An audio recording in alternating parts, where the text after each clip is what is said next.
Tout commence lorsqu'une petite fille remarque quelque chose d'étrange sur le dos d'une jeune femme qui est en train de faire le ménage. En observant attentivement, elle découvre plusieurs marques qui ressemblent à des blessures, laissées par des coups.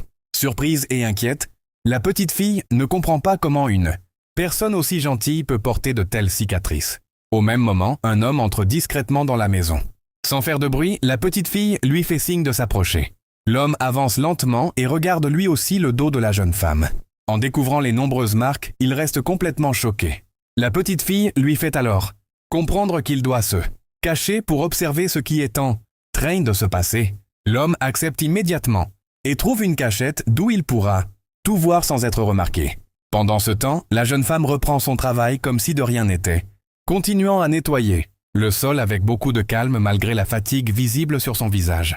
Quelques instants plus tard, une voix remplie de colère résonne dans toute la maison. Le frère de son mari entre brutalement en criant son nom et en exigeant de savoir ce qu'elle est en train de faire. Avec beaucoup de respect, elle le salue et lui répond qu'elle est presque arrivée à la fin du nettoyage. Mais cette réponse ne lui convient pas. Il commence alors à lui poser des questions d'un ton agressif, lui demandant ce qu'elle compte faire une fois le ménage terminé. La jeune femme explique humblement qu'après avoir accompli toutes les tâches de la maison depuis le matin, elle espère enfin pouvoir se reposer un peu. Ces paroles mettent immédiatement l'homme hors de lui. Il lui crie qu'elle n'a aucun droit au repos et que, dans cette maison, elle passera toujours d'une corvée à une autre. Selon lui, elle n'a pas le choix et doit continuer à travailler sans jamais se plaindre. Terrorisée, la jeune femme baisse la tête et promet de continuer le nettoyage.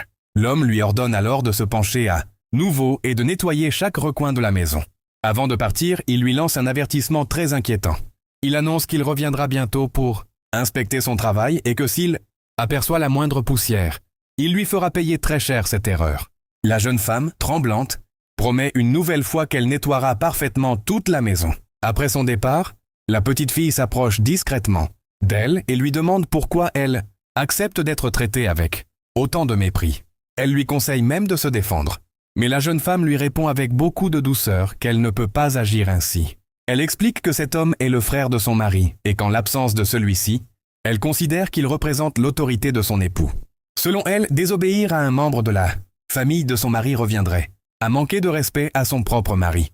Elle ajoute qu'un jour, lorsque la petite fille sera mariée, elle comprendra que la famille de son époux peut parfois avoir son mot à dire dans le foyer. La petite fille écoute attentivement, mais son visage montre qu'elle n'est pas convaincue. Elle trouve injuste qu'une femme soit obligée de supporter autant d'humiliations simplement parce que son mari est absent. Malgré tout, la jeune femme reprend son balai et continue son travail en silence, tandis que la